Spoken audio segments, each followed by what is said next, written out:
tenemos 6 vinos. El primer vino va a ser lo va a describir Paul, que es Vinculum Chardonnay 2023. Creo que ya todos lo tienen servidos. Si se puede poner un poquito de música de fondo, estaría genial. Porque a Paul le encanta como cantar, entonces... No me entiende, ¿ves? Si habla así... No, mentira. Un poquito más bajo, ahí, para que sea de fondo. Vamos, Paul. Paul, we are all yours. All right. Thank you very much again, Fabricio. We're going to start with this Vinculum Chardonnay from Viña Cobos. And, well, maybe first I should mention, and maybe many of you know this, that I began my work in Argentina with Nicolas Catena. This, again, is March of 1989. And Nicolas wanted to only make Chardonnay. Because at that time he said, well, we have no international presence. Our wines are not good enough to go into the international market.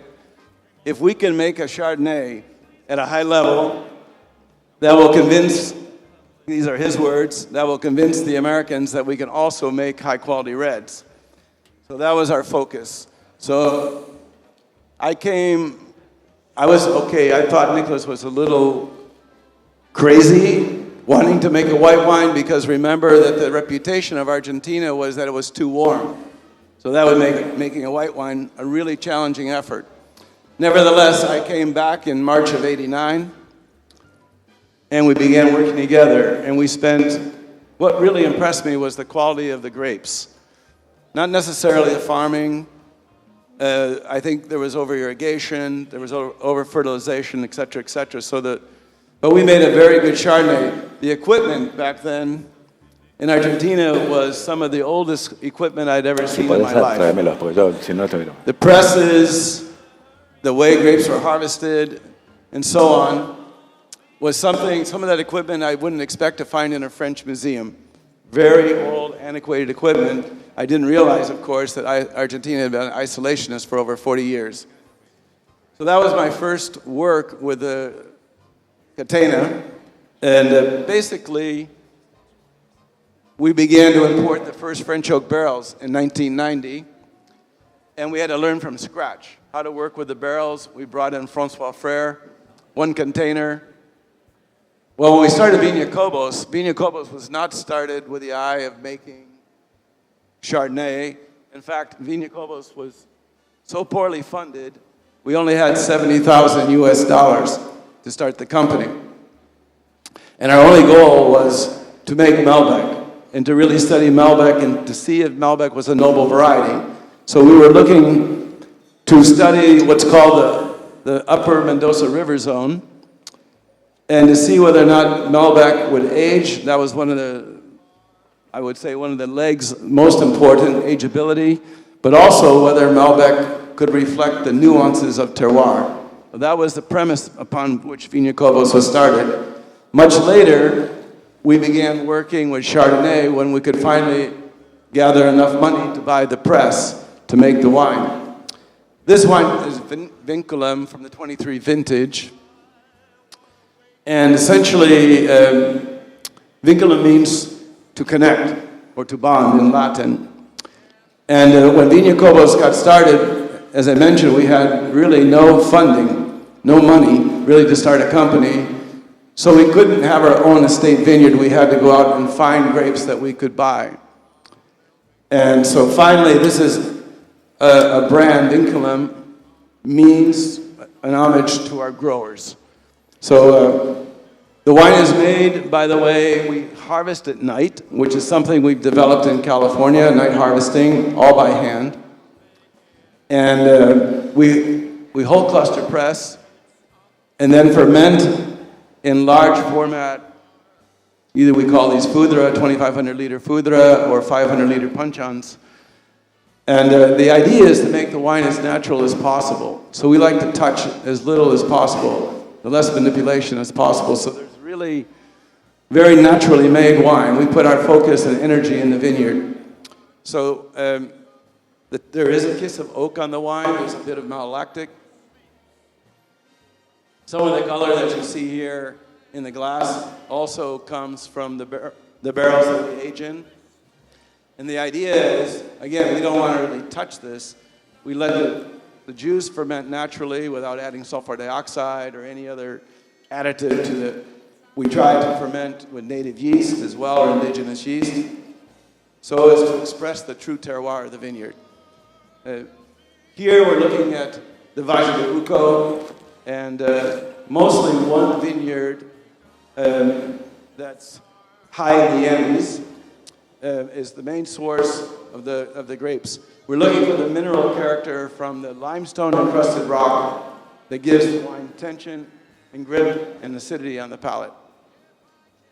So that's a little bit of the story there. You like it, Michel? ¿Te gustó, Michel? Bueno, vamos a pasar a... Lo conozco muy bien. Esa. Bueno, vamos a pasar al segundo vino. ¿Tenés algo para contar de este vino, Michel?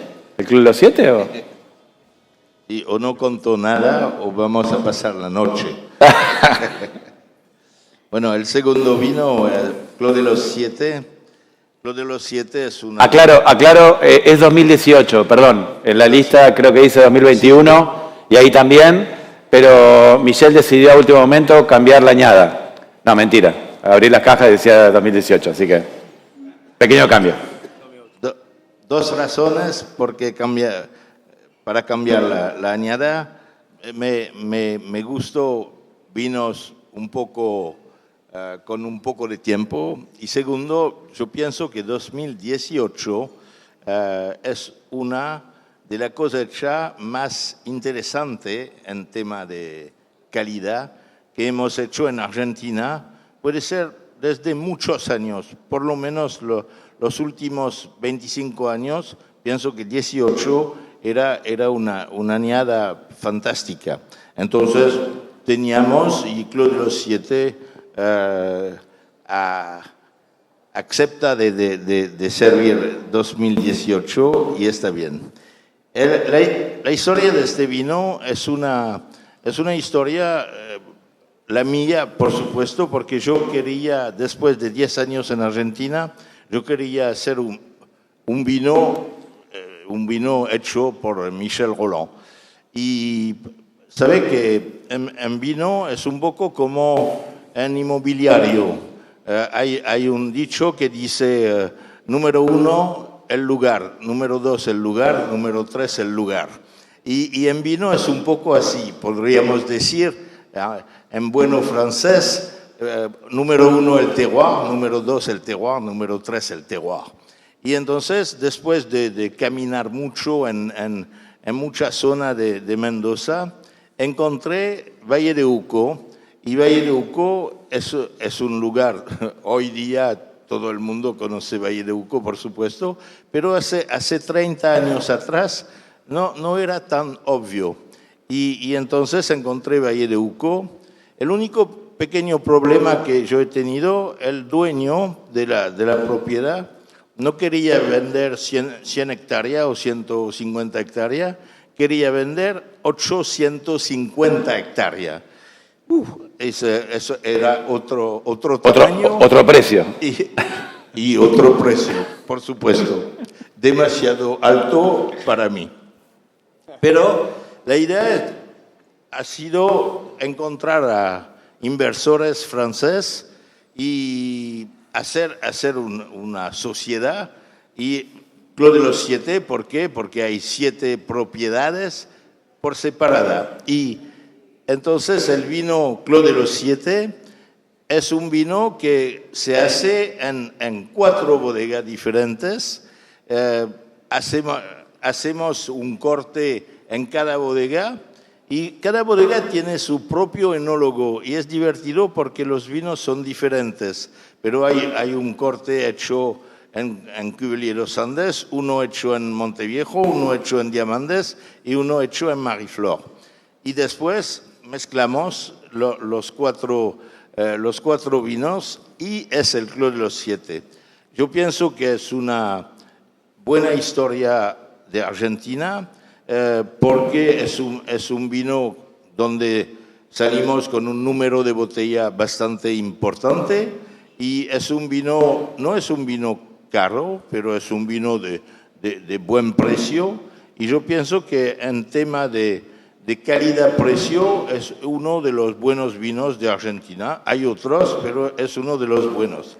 Y este vino tiene la característica que no es un Malbec puro, porque en esta época, como ahora, el Malbec de vez en cuando puede tener problemas, como las otras variedades. Entonces habíamos decidido hacer un 50% Malbec, 20% Merlot, 20% Cabernet Sauvignon y 10% Syrah. Seguimos todavía este camino, no estamos a 4 o 5% más o menos, de vez en cuando tenemos más Malbec, menos Cabernet Sauvignon, menos Merlot o más Syrah, no importa, lo que importa es sacar el mejor vino. Y entonces el 18, para ser honesto, no me acuerdo bien la proporción de cada uno, pero seguro que mi trabajo es de hacer el mejor posible y de buscar el mejor balance posible por el vino. Entonces esperamos que sea bueno. No lo he probado todavía, voy a probar. Probalo y pensalo, si bien no es un vino que vos conseguís para guardar, con 6 años es un vino que adquiere un equilibrio y un balance y algunas notas de complejidad ricas.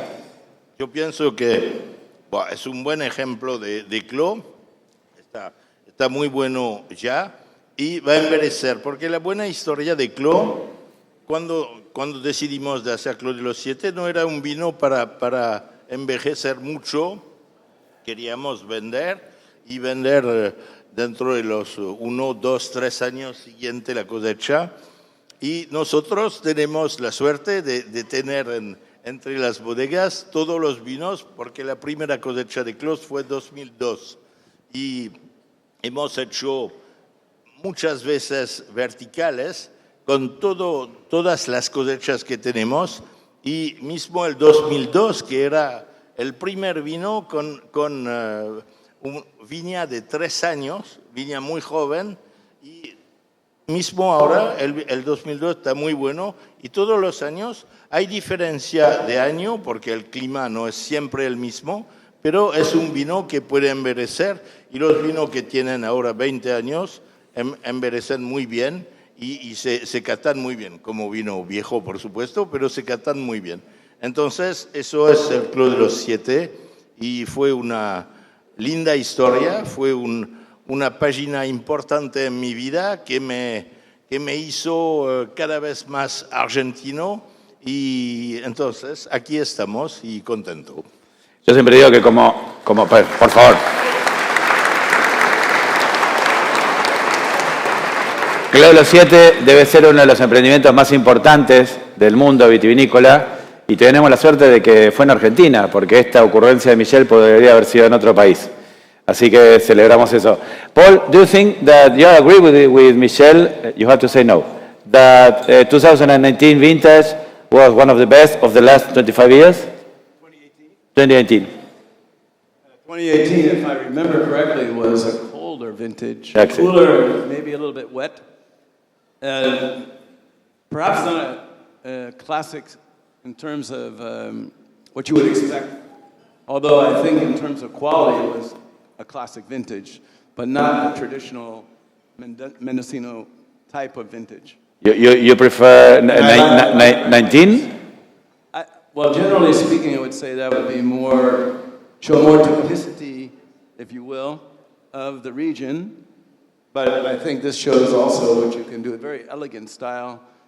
I love the floral notes that this Merlot picks up, and how elegant it is on the palate. Super long chain tannin, and there's a bit of grip as well. And again, demonstrating that, which is something we did not know in the 80s and the 90s, could wines age? I think this demonstrates the ageability beautifully. This is still a young, energetic wine. Just before going for the third wine, no, de Bramare, Luján de Cuyo, Cabernet Sauvignon 2020, this was the first time you speak about Clos de los 7? ¿Cómo? Is this was the first time you speak about Clos de los Siete in public? Is this the first time I spoke about Clos? In public? Yeah. Yeah. Is this the first time you spoke about Clos de los Siete? Because I never hear you. No, not really, no. No, I've always been following what Michel has been doing with Clos de los Siete. So it's probably the first time in an event like this, yes, but not the first time by any means. Okay. Let's go. Let's talk about Cabernet Sauvignon and the first region, no? Luján de Cuyo. So, first of all, I should mention that Bramare, well, Viña Cobos, as I mentioned earlier, is a winery that started with very little capital investment. As many of you know, wineries are capital intensive. And so the name Bramare comes from a book I was reading. Cambiamos el orden, decirles que es el Bramare, no el Marifé. Decirles allá el control. And this name means to yearn for, or to have a great desire. And one of the things I've always felt very comfortable, given the climate and the soils here in Argentina, that Argentina could be a great Cabernet producer. There are some that argue it's too warm, but that was always the argument. And the solution to that was to go to higher elevation. But we've been finding with the work that we've done at Viña Cobos that Cabernet thrives probably at its highest and best right here in Luján, the traditional region, the traditional fine wine region of Mendoza, is where Cabernet excels. So, we make this very much in the traditional Bordelais technique in terms of giving it a cold soak. But again, the most important thing in growing any grape is that you find a way to actually get quality in the vineyard. And one of the things that I remember discussing with Michel many years ago was that in the very beginning, there weren't really any A-level vineyards. So a lot of work had to be done. And Cabernet in particular is a variety that is more challenging to grow, more challenging than Malbec, for example. Its characteristics, it can be green. A lot of things that we thought were true of Cabernet Sauvignon, that it would, let's say, withstand rain better than Malbec. Many of these things, or heat, better than Malbec, we found to be incorrect. So, obviously, we look to the regions of the world, Bordeaux, Napa, and for me, the third region, the third leg of that stool for high-quality Cabernet is Argentina, and specifically Mendoza. And I would say even within that to refine it to the area of Luján de Cuyo. One of the things, it has the natural soils. Cabernet likes dry feet, so the soils are very well drained. Also, one of the things that I found very interesting is that sometimes we get strong rains in the growing season, but because of our proximity to the Andes, we also have strong winds. So that can dry out the canopy and dry out the fruit zone. So Cabernet has been one of the passions of Viña Cobos. We think, again, Bramare is one of the leading efforts in our portfolio to put Cabernet on the map. And we think there's a great future for Cabernet Sauvignon for Argentina. And it's just being realized because basically Malbec usurped all the air in the room when it became the dominant variety. So from the late 90s for maybe more than 20 years, the run with basically Malbec took all the oxygen out of the room and left no room for Cabernet. But now we're looking again. People are looking, what other great varieties can be produced? You're very well known in the world because of your Cabernet from Napa and Sonoma. Do you think that your Cabernet from Luján de Cuyo could reach that quality sometimes? Yes, as a matter of fact, it already has. We've put these wines in blind tastings with people that are not necessarily sometimes wine professionals, but also people that are not wine professionals, with some of the top wines of Bordeaux and some of the best wines of Napa Valley. And Argentina competes very favorably. Most often, the market has a perception. And so they, in the U.S. market, I can say in particular, Ya les avisé, les dejé la lista. they like Tienen el the video country armado to be así, pero van a known. tratar de So ponchar. Argentina right now is stamped Malbec. And so when the consumer goes into the store, automatically they're wired to think Malbec. How do you get them to think something else? And that's the challenge that we have now in the future. But the only way is to get the wine in their mouth, have them drink it, and then they're convinced. Michelle, te quiero preguntar, aprovechando este vino de primera zona, si bien vos asesoraste muchas bodegas en Argentina y en Mendoza, ¿qué opinas vos de la primera zona? Porque tus vinos son del Valle Duco. ¿Qué opinas? ¿Qué opinión tenés de la primera zona? La primera zona es Valle de Uco. No. ¡Ah! ¡Qué bravo! No, por supuesto que es una zona fantástica. Pienso yo que el Malbec viene, podemos decir, no nada fácil nunca, pero viene más fácil que el Cabernet Sauvignon, y vamos a hablar un poquito más tarde del Merlot.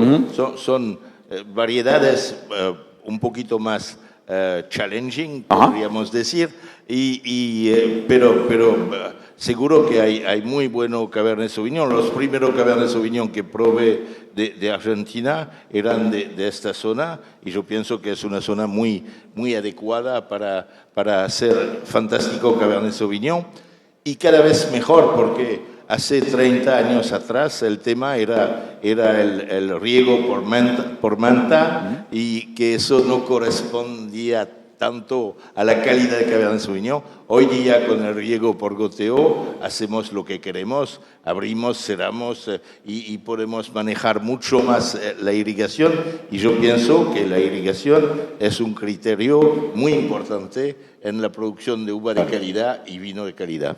Y antes de pasar al Merlot, recordando que lanzaron el Mariflor Cabernet Sauvignon, ¿qué fue lo más desafiante o qué es lo más desafiante del Cabernet Sauvignon en el Valle Duco? Bueno, igual, por supuesto que yo pienso igual, la Valle de Uco es un lugar fantástico, desde Tubungato, Valle de Uco, todo lo que es San Carlos, y toda esa zona es una zona fantástica para Malbec, y en la época donde llegué a esta parte no había tanto Cabernet Sauvignon, Merlot o Cabernet Franc.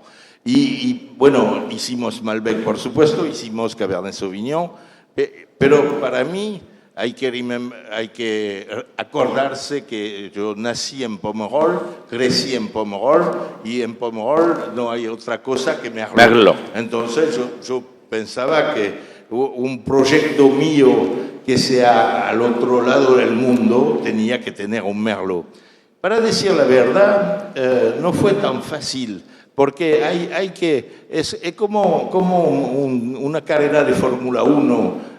Podemos tener un auto muy lindo, pero hay precisión que buscar, y yo pienso que hoy tenemos un poco la llave para hacer el Merlot, pero al principio era un poco complicado, porque es una variedad que no corresponde honestamente al clima, al lugar. El Merlot está muy contento cuando hay un poquito de arcilla en el suelo.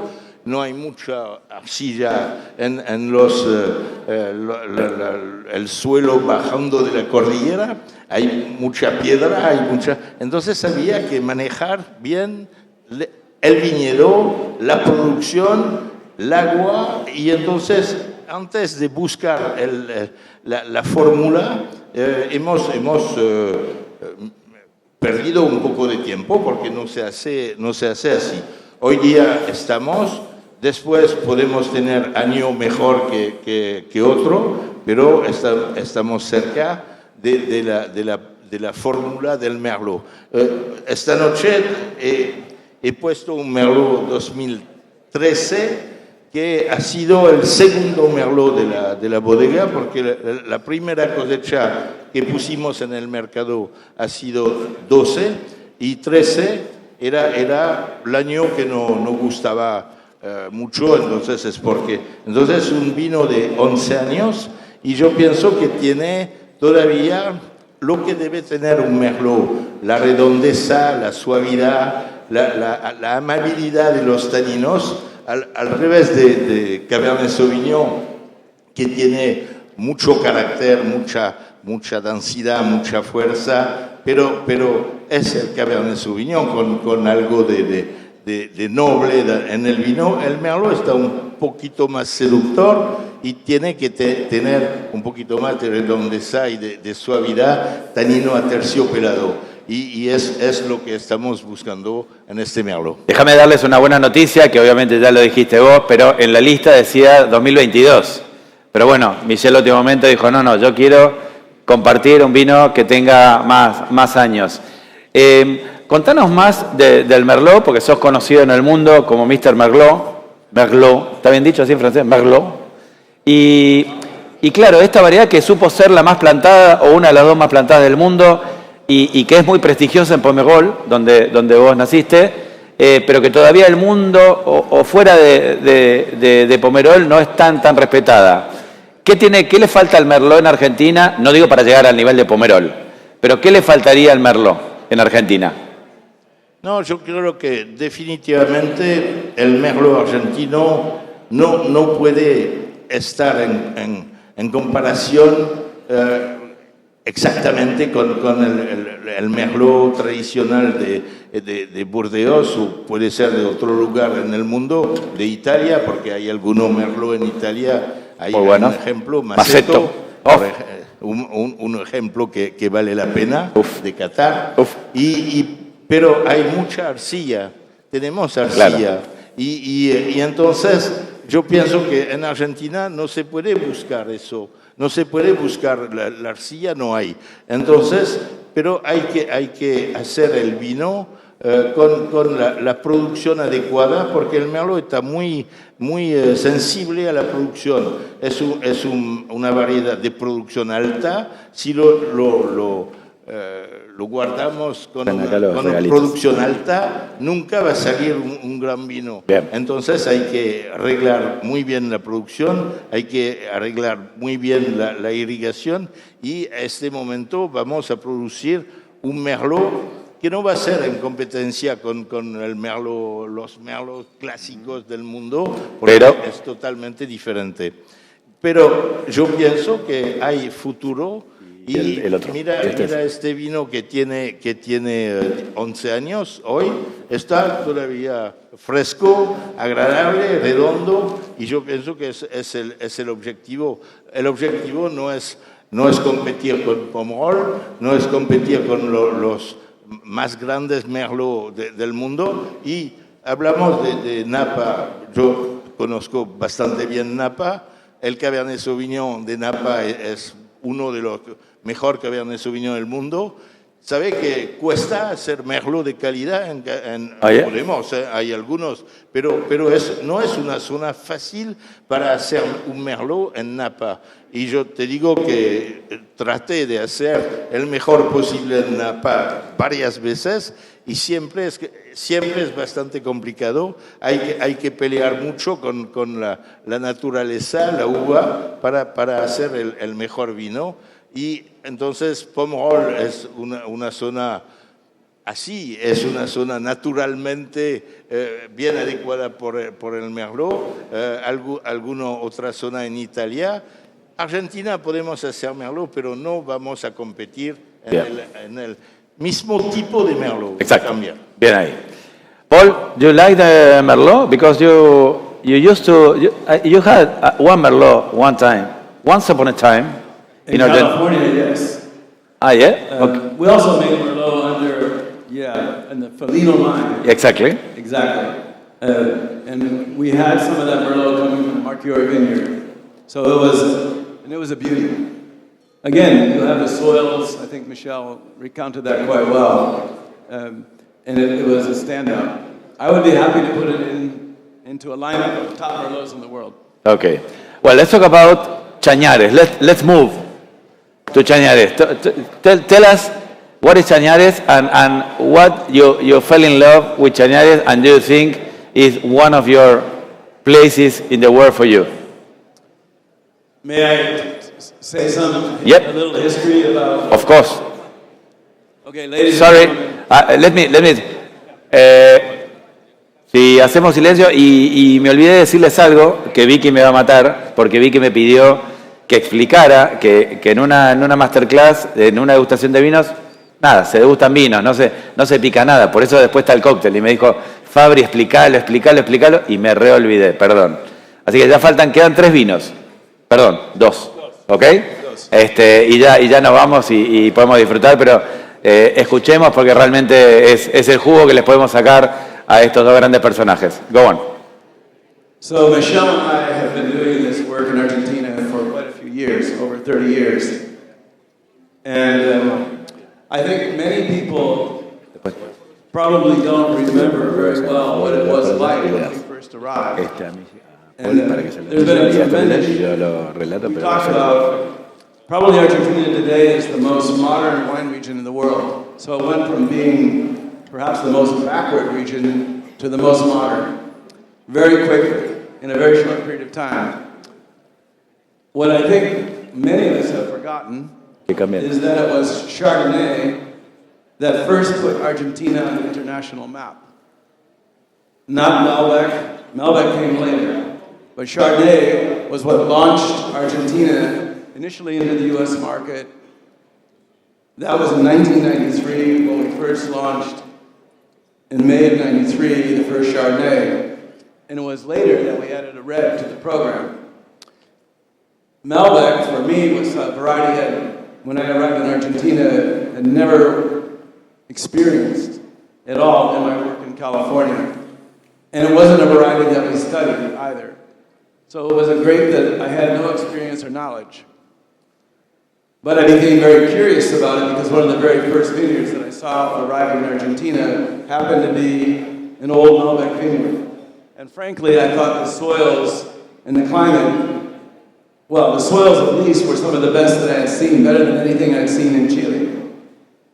At any rate, I began working on Malbec in 1992. What I want you to remember is that most viticulture was not at Valle de Uco, and there was resistance to go to higher elevation.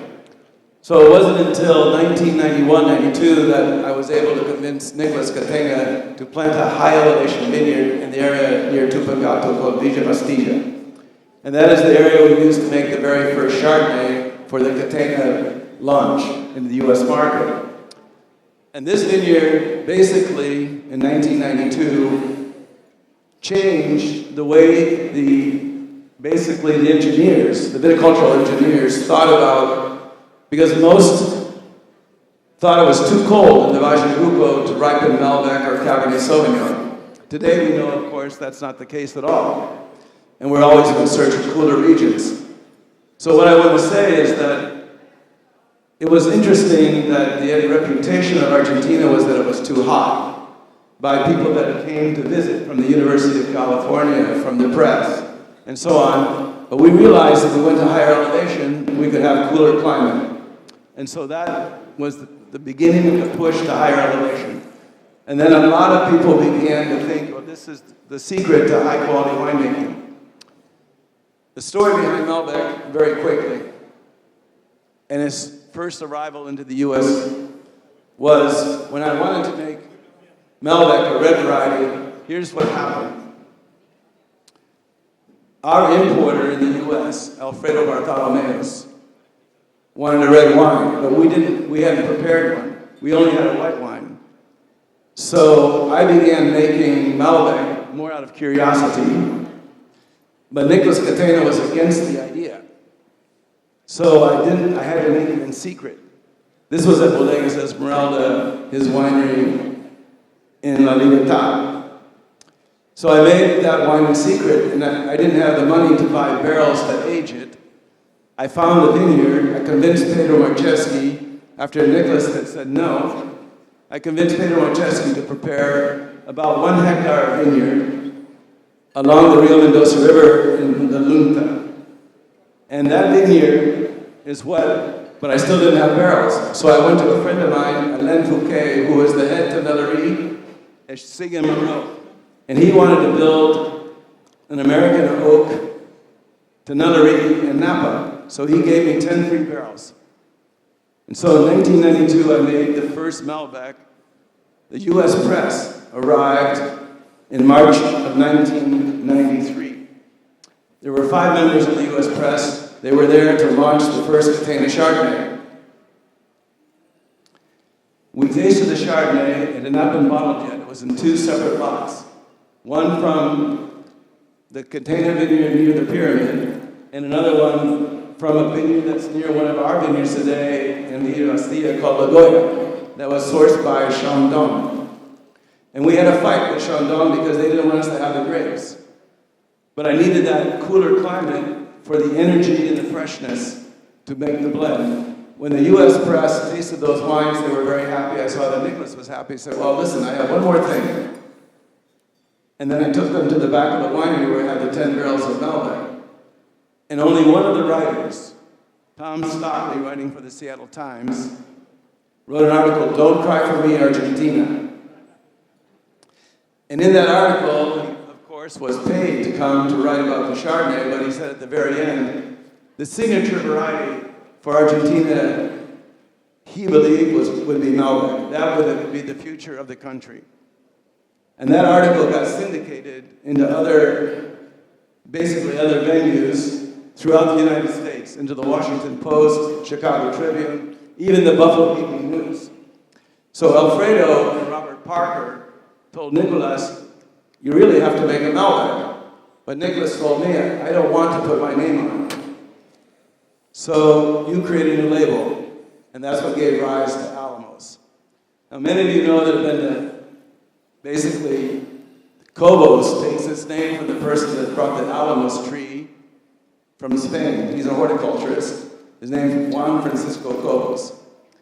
He brought this tree, and as you know, it's emblematic of the countryside in Mendoza, planted along the canalways, dividing property, protecting from wind, and so on.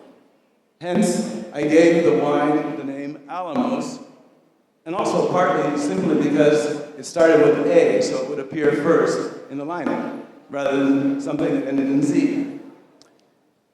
And Nicholas told me, okay, you create the label. I had a person in California design the first label, Chuck House. And then he said, you're going to be the importer because you're the only one that can convince the Americans what Malbec is. So I said, I reluctantly accepted that I would form an import company. I did that in 1994, and we launched the first Malbecs under the name Alamos. And let me tell you how that went. When the first shipment arrived in the United States into my warehouse, I called my distributors. One of my distributors was in New York, Michael Skerner. And I said, Michael, I've got a new wine from Argentina. I've been working there with Nicolas. So this first wine is a Malbec. So I told him where it's from, etc., how it's made, and Argentina, etc. In the end of the conversation, he asked me, what part of Chile did you say that's from? Oh. I said, we got a long way to go. This is the reputation of Argentina in the U.S. market in 1994 and 1995. In about a month after I shipped the wines to Michael Skernick, I got another phone call. And Michael said, I got somebody here, I want to put this guy on the line. So this guy gets on the line, he says, I want to tell you, this wine was selling for $9.99. That is the best red wine I've ever tasted, even at $20. So Michael gets to give me the phone. Michael says, send me a whole pallet. And that's how it began. So this whole thing began from that one little seed. And then it grew. We had no marketing budget. We didn't go to the press. It was all door to door, basically selling hand to hand. And it just grew like that. Alamos grew to the point where eventually, 2 years later, Nicholas took the brand from me and put it with Alfredo, and I had to shutter my company, my import company. But that gave me the impetus to start Viña Cobos. So it actually turned out to be a good thing. Now, let's go to Chernardes. Another Malbec and another tree. Another Malbec and another tree. Yeah, absolutely. Another Malbec, another dream. Exactly. So, first of all, my approach to making wine, there's really two major approaches in my mind to making wine. There's the chateau approach, where you build a big chateau and all the land around it supplies the fruit for that chateau. That's sort of like the Bordelais model. That's also been emphasized directly by the British influence as well, with Claret.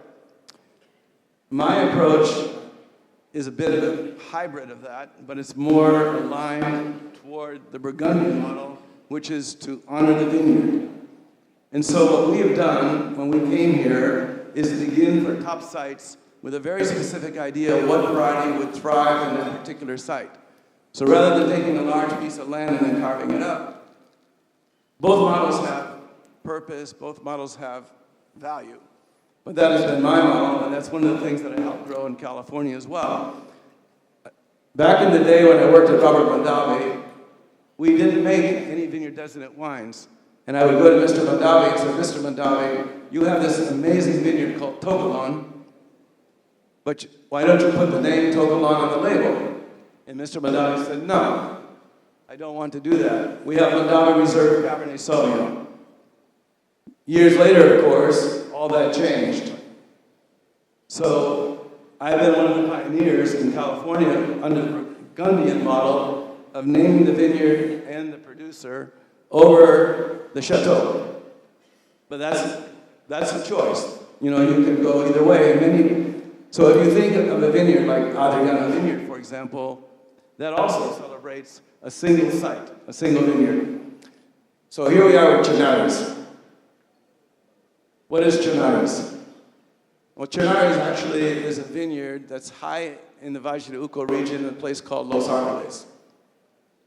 And it was first developed by a gentleman by the name of Roberto Beaton, or otherwise Negro Beaton. He was one of the top viticulturists at the time. And he, working with 3 professors from the University of Mendoza, laid out this vineyard in concentric circles with radiuses. It's a very unique design. Frankly, I've never seen anything like it anywhere else in the world.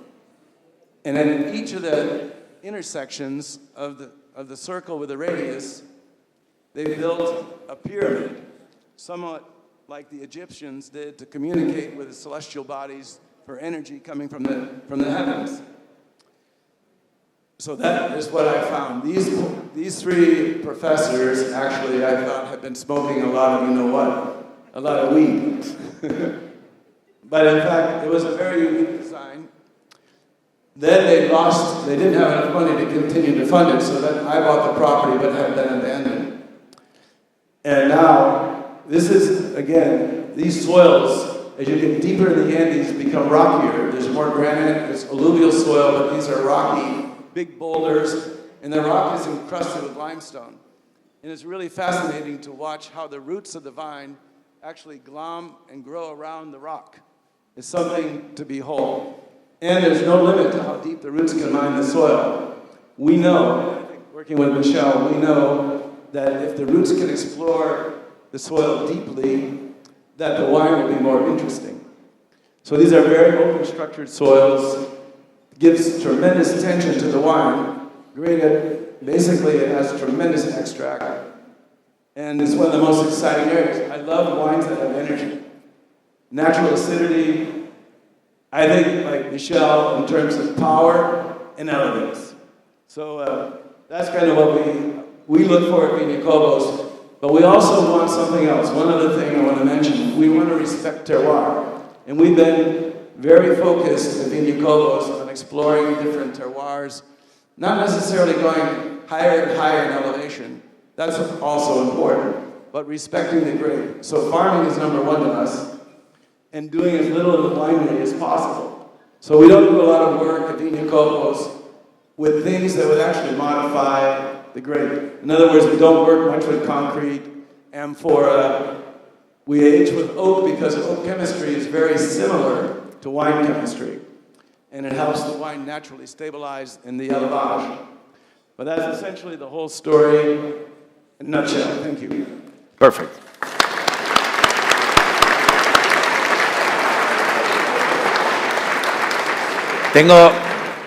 Tengo dos noticias ahora. Una mala, que es chiquitita, y una buena. La mala es que el vino que dice ahí, que sigue, que es el último de la Masterclass, no es, porque no es el Valdeflores 2020. La buena es que es el Valdeflores 2006. Así que tachen ahí y agradezcanle a Mr. Michel Roland. Por eso ahí dice 2020, pero 2006. ¿Qué es Valdeflores? Valdeflores es una historia de familia. A ver. Que con mi familia Gracias. compramos Valdeflores en 2001. Voy a explicar. Qué buen año, para comprar algo, ¿Sí? Mamadera. Sabe que los franceses de vez en cuando son aventurosos. Y bueno, no hice el vino en 2001. La primera cosecha que hicimos como Valdeflores fue 2002. Pero esta propiedad yo la conocía muy bien, es porque yo he hecho el esfuerzo de comprar mismo en 2001 y yo la conocía muy bien porque una bodega donde estuve asesor compraba la uva y en el año 2001 el enólogo me dijo, mira, Valdeflores no se llamaba Valdeflores en esta época, pero no quieren vender la uva y quieren vender la propiedad. Fuimos a ver y discutimos un ratito con el dueño y bueno, al final yo he dicho, ¿quiere vender? Bueno, ¿cuánto? Me dijo un precio y compramos Valdeflores. ¿Por qué? ¿Por qué compramos tan rápido? Por supuesto, va muy caro. Pero la segunda cosa es que desde 6 o 7 años habíamos hecho siempre buenos vinos con la uva de esta propiedad. Son viñas viejas. Hoy día tienen casi 100 años. Cuando compré tenían 80 años, por supuesto. Y entonces yo pensaba yo pienso siempre que la edad de viñedo ayuda a hacer mejor vino. No digo que no se puede hacer buen vino en viña más joven, pero una viña vieja ayuda a hacer mejor vino. Y entonces compramos, y desde 2002 realmente es un placer porque cada año, que sea año complicado, hemos tenido la suerte de nunca tener granizo. Es una propiedad, de nuevo, de Valle de Uco, en la zona de Vistaflores, y es porque se llama Valdeflores. Y entonces nunca hemos tenido un granizo, hemos tenido una pequeña helada un año que nos castigó bastante, pero granizo no hemos tenido.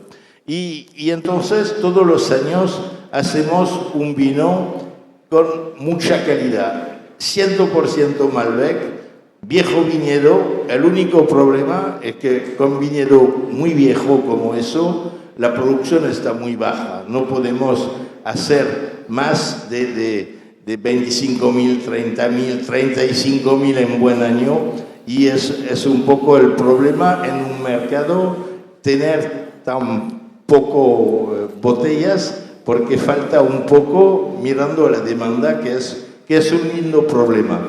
Pero los vinos todos los años son bastante complejo, bastante completo, bastante redondo. Para Malbec no tiene el lado un poco vegetal con especia que tiene Malbec normalmente, porque son viñedo viejo. Es un lugar muy bueno. Por supuesto, cuando compramos la propiedad cambiamos la irrigación de nuevo, pusimos la irrigación gota a gota en vez de riego por manta, y entonces es el vino un poco de alta gama, icónico de la bodega Roland o de la bodega Marie-Flore, pero el Valdeflores es nuestro flagship, y tenemos mucho también para ser vertical. Guardamos bastante vino por el placer, y es porque me gustaba esta noche de presentar un vino que tiene casi 20 años. No es muchas veces que se puede probar vino de 20 años y...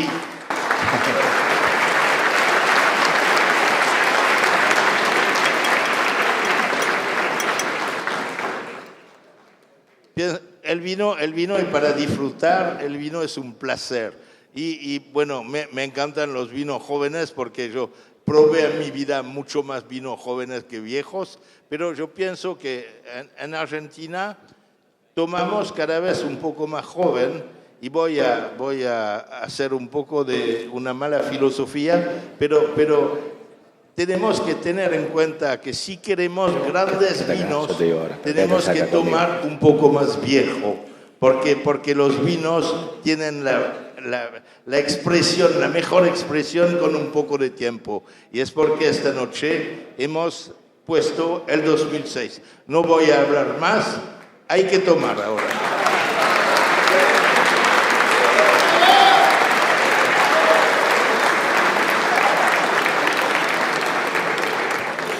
Paul, we knew it will be like this. We knew it. Bueno, ya estamos terminando la masterclass. Ya que todos están brindando en las mesas, yo quiero hacer una última pregunta porque es también una manera de agradecer el apoyo. Ahora van a tener tiempo, pero ¿sabe cómo van a brindar esta noche? No, pero yo quiero agradecerle, y esto de corazón, no sé dónde está Leandro Weinberg de Wolf, no sé, levanta la mano, Leo, porque la verdad es que, ahí está, en el fondo, porque, bueno, Leo desde que yo empecé a hacer este tipo de cosas, siempre me prestó las copas. ¿Qué piensan ustedes de las copas? Y de estas copas en particular, ¿son importantes to enjoy the wine, to taste the wine? Are important the glasses, Paul? Yeah, I think that's well demonstrated that a quality glass is like a quality instrument. And so when you have wines of the caliber that Michel makes, for example, you really need a fine instrument to really appreciate the full beauty of all the effort. Because, you know, to make a wine is, well, the vineyard has to be like 10 years old minimum. And then all the work that goes into it. So I think a glass like this is the ideal instrument by which to really enjoy. Michel?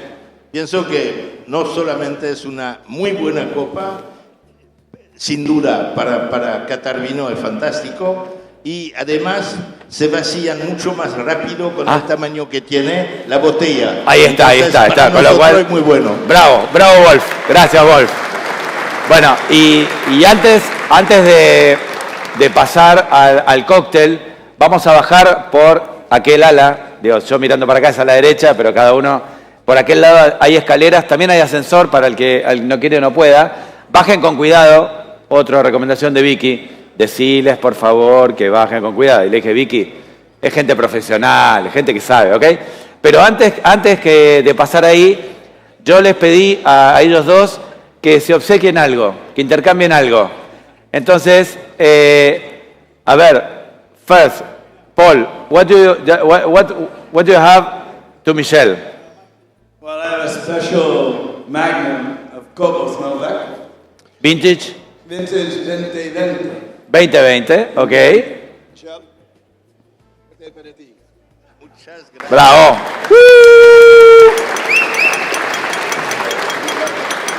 And Michel.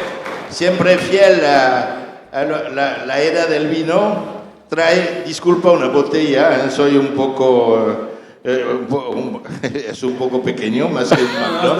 Gracias por el Magnum. Pero es Chateau Le Bon Pasteur Pomerol 1999.